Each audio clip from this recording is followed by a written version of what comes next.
출애굽기 5장 1절에서 21절까지의 말씀입니다. 우리 하나님의 말씀을 다 함께 읽겠습니다. 그 후에 모세와 아론이 바로에게 가서 이르되 이스라엘의 하나님 여호와께서 이렇게 말씀하시기를 내 백성을 보내라. 그러면 그들이 광야에서 내 앞에 절기를 지킬 것이니라 하셨나이다. 바로가 이르되 여호와가 누구이기에 내가 그의 목소리를 듣고 이스라엘을 보내겠느냐. 나는 여호와를 알지 못하니 이스라엘을 보내지 아니하리라. 그들이 이르되 히브리인의 하나님이 우리에게 나타나셨은즉 우리가 광야로 사흘 길쯤 가서 우리 하나님 여호와께 제사를 드리려 하오니 가도록 허락하소서. 여호와께서 전염병이나 칼로 우리를 치실까 두려워하나이다. 애굽 왕이 그들에게 이르되 모세와 아로나 너희가 어찌하여 백성의 노역을 쉬게 하려느냐. 가서 너희의 노역이나 하라. 바로가 또 이르되 이제 이 땅의 백성이 많아졌거늘 너희가 그들로 노역을 쉬게 하는도다 하고 바로가 그 날에 백성의 감독들과 기록원들에게 명령하여 이르되 너희는 백성에게 다시는 벽돌에 쓸 짚을 전과 같이 주지 말고 그들이 가서 스스로 짚을 줍게 하라. 또 그들이 전에 만든 벽돌 수요대로 그들에게 만들게 하고 감하지 말라.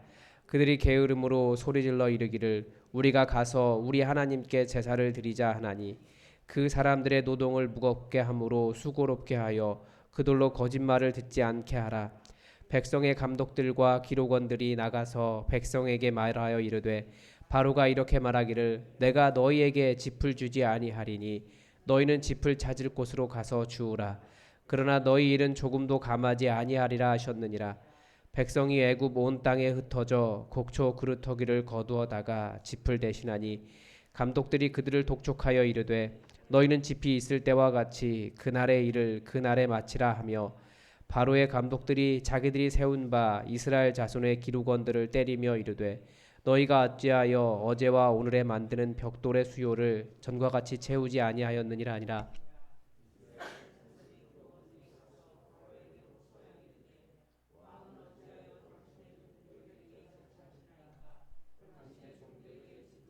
아니하고 그들이 우리에게 벽돌을 만들라 하나이다.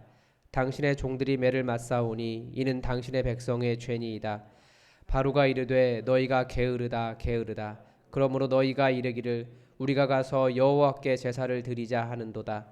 이제 가서 일하라. 짚은 너희에게 주지 않을지라도 벽돌은 너희가 수량대로 바칠지니라. 기록하는 일을 맡은 이스라엘 자손들이 너희가 매일 만드는 벽돌을 조금도 감하지 못하리라 함을 듣고 화가 몸에 비친 줄 알고 그들이 바로를 떠나 나올 때에 모세와 아론이 길에 서 있는 것을 보고 그들이 바로를 떠나 나올 때에 그들에게 이르되 너희가 우리를 바로의 눈과 그의 신하의 눈에 미운 것이 되게 하고 그들의 손에 칼을 주어 우리를 죽이게 하는도다. 여호와는 너희를 살피시고 판단하시기를 원하노라. 아멘. 네, 오늘 드디어 어제 말씀에서 이제 모세와 아론이 바로를 찾아가서 이스라엘 백성들을 놓아주라라고 하는 이야기를 이제 오늘 말씀에서 이제 하게 되죠. 네, 이게 이제 하나님께서 이렇게 말씀하셨다라는 겁니다. 내 백성을 보내라. 그러면 그들이 광야에서 이 광야가 이제 여호와의 산 이런 의미죠. 거기 가서 내 앞에 절기를 지킬 것이다라고 하셨는데. 이 주어를 잘 봐야 됩니다. 이제 바로가 말을 합니다. 뭐라고 이야기합니까? 여호와가 누구시냐? 내가 여호와를 알지 못한다라고 말하는 겁니다. 그렇기 때문에 내가 여호와가 누군지도 알지 못하고 내가 그의 목소리를 듣고 이스라엘을 보내겠느냐? 계속하는 말이 나는 여호와를 알지 못한다. 그렇기 때문에 이스라엘 백성들을 보내지 않겠다라고 하는 말을 하죠.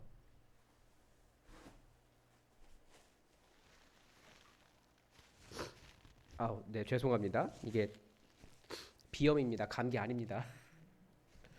걱정하시는 분들이 많더라고요. 네, 아닙니다. 네, 하나님께서 나타나셨다라고 하는데 세상의 반응은 항상 이렇습니다. 나는 여호와를 알지 못한다. 예수님께서 부활하셨다. 세상은 말합니다. 예수님은 부활하지 않으셨다. 하나님께서 이 땅을 사랑하신다. 우리도 그렇게 말합니다. 하나님께서 우리를 사랑하지 않으신다. 그런 얘기를 더 많이 합니다. 항상 하나님의 존재를 부정하는 것이 이 땅이 항상 하나님의 말씀 앞에서 하는 일입니다. 우리는 하나님을 어떻게 부정하고 있을까요? 우리는 정말 하나님의 존재를, 하나님께서 말씀하시는 것을 인정하고 있을까요? 우리 스스로도 사실 하나님의 능력을 부정할 때가 많이 있습니다. 이제 여기서도 주어가 누구냐면 애굽 왕이 이렇게 합니다. 애굽 왕이 이런 말을 하는 거죠. 백성의 노역을 쉬게 하려느냐? 가서 너희의 노역이나 하라. 우리는 자꾸 하나님이 모든 것을 하나님이 하셨다라고 인정하기 때문에 범사에 하나님을 인정하기 때문에 하나님의 일들을 말하지만 모든 것이 이렇게 사람을 힘들게 한 것이 애굽 왕이 한 일인데 자꾸 사람들은 하나님을 더 많이 원망하는 것을 봅니다. 또 여기서도 바로가 하는 일이 무엇입니까? 계속해서 백성의 노역을 어렵게 하고 또 이 땅의 백성들을 힘들게 하고 그렇게 계속 힘들게 하는 일이 바로가 하는 일이에요. 이 땅의 백성들이라는 말이 이때까지만 해도 평민이나 노동자들을 뜻하는 말입니다. 물론 후기로 갈수록 바벨론 포로 이후에는 그 땅의 백성들이라고 하는 말은 하나님을 모르는 사람들 그런 의미에 더 가까워지긴 하지만 이때까지만 해도 그러지 않았습니다. 그러니까 바로가 아까워한 것이 무엇입니까? 이렇게 많은 노동력 그냥 허비할 수 없다. 3일의 손해가 아까운 거죠. 그리고 여기서도 계속해서 바로가 한 일은 전부 다 그겁니다. 사람을 힘들게 하는 것뿐이에요.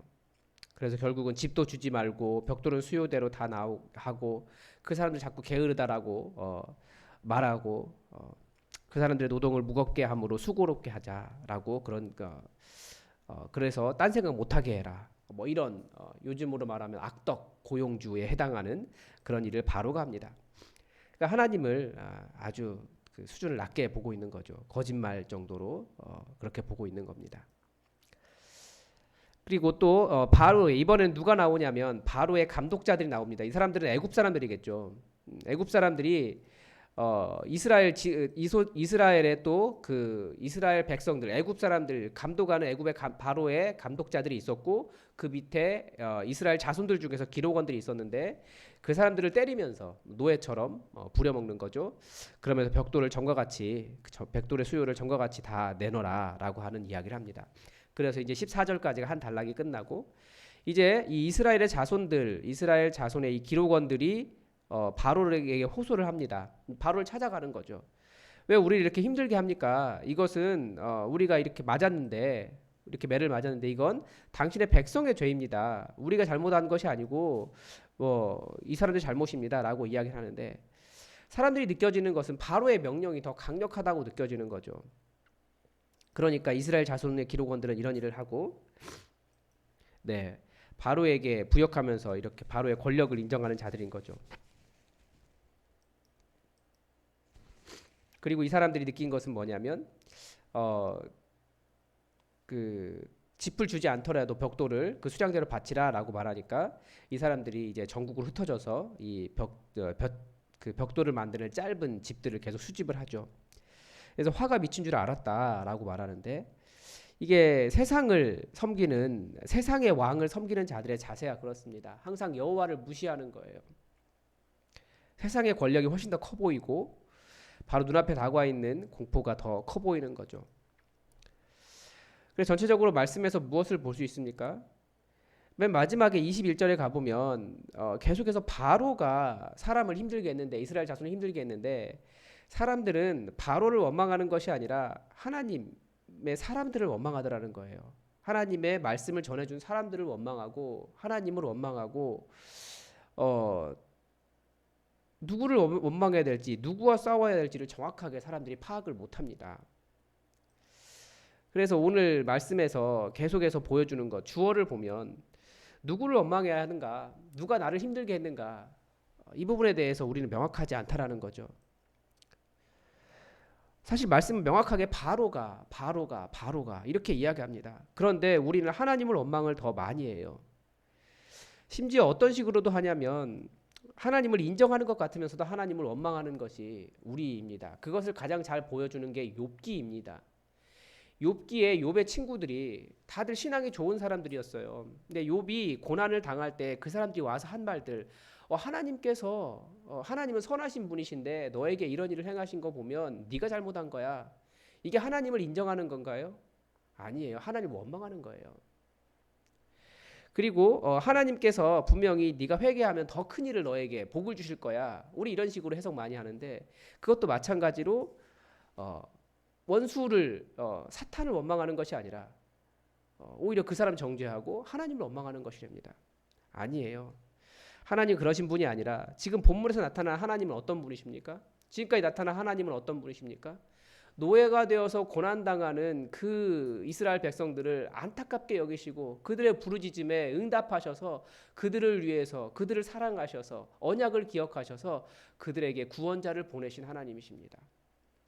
사람들은 누구를 원망해야 될지 자꾸 혼동을 해요. 하나님은 아파하며 사랑하시는 분이고 그래서 구원자를 보내주시는 분이십니다. 그래서 우리가 예수 그리스도를 받지 않았습니까? 그래서 오늘 말씀을 묵상 한번 하시기 바랍니다. 각자 말씀 하나님께서 각자에게 각자의 상황에 하나님께서 응답하십니다. 그런데 우리가 구원자가 왔음에도 하나님과 하나님의 사랑을 원망하는 이상한 구조를 가지고 있는데 우리가 구원자를 보내신 하나님의 사랑을 더욱더 집중해서 바라보셨으면 좋겠습니다. 우리 삶에 많은 문제가 있을 수 있어요. 우리 하나님을 많이 원망할 수 있습니다. 그러니까 성령님께서 우리 가운데 계속 말씀하시는 것은 너의 원수는 하나님이 아니야 라는 겁니다. 근데 우리는 자꾸 하나님을 원수처럼 대해요. 아닙니다. 하나님은 사랑하셔서 고난당하는 자에게 구원자를 보내주시는 분이십니다. 이게 지금 잘못 나왔는데요. 네, 하나님의 말씀과 하나님의 능력을 신뢰할 수 있는가라는 것도 우리가 한번 생각해 봤으면 좋겠습니다. 하나님이 말씀하셨는데 오히려 상황은 더 좋아지지 않아요. 하나님께서 구원자를 모세와 아론을 보내셨는데 오히려 더 바로 때문에 상황이 더 안 좋아질 수 있습니다. 그때도 우리가 하나님의 말씀, 하나님의 능력을 신뢰할 수 있겠는가? 하나님보다는 사탄의 권세가, 그러니까 지금 본문 속에서는 바로의 권세가 훨씬 더 강해 보이죠. 그때도 우리가 하나님의 말씀, 하나님의 능력을 신뢰할 수 있겠는가? 또 하나님의 종들, 그렇게 하나님의 구원을 선포하는 하나님의 종들의 그 말씀이나 행동이 무책임하고 무능해 보일 수 있습니다. 우리가 그때도 하나님의 말씀과 하나님의 능력을 신뢰할 수 있겠는가? 그런데 계속해서 우리가 봐야 될 것은 무엇입니까? 우리 하나님은 구원자를 보내셨어요. 예수 그리스도를 보내셨습니다. 그리고 부활하셔서 확증을 해주셨습니다. 우리가 그것을 기억하고 하나님을 원망하기보다 우리 안에 있는 하나님의 사랑을 더욱더 확신하시고 하나님의 사랑 가운데 우리 주님께서 부활하셔서 그 모든 생명의 능력으로 우리에게 역사해 주시는데 그래서 그 생명의 능력을 더욱더 의지하는 하나님을 의지하고 견디는 인내하는 그런 사람들이 되었으면 좋겠습니다. 계속 말씀드린 대로 여러분 또 여러분에게 말씀하시는 하나님의 사랑의 음성을 들으시기 바랍니다. 비록 이 상황이 어렵다고 할지라도 또 바로가 더욱더 힘이 강하게 강력하게 죽이려고 그렇게 고난을 더욱더 강하게 하고 우리 안에 정죄하면서 네가 게으르다 라고 말하며 더 힘들게 하는 때라고 할지라도 하나님의 사랑이 절대 우리에게서 끊어지지 않는다라고 하는 것을 기억하셨으면 좋겠습니다. 우리 다 함께 또 계속해서 묵상하시면서 여러분 기도하시기 바랍니다.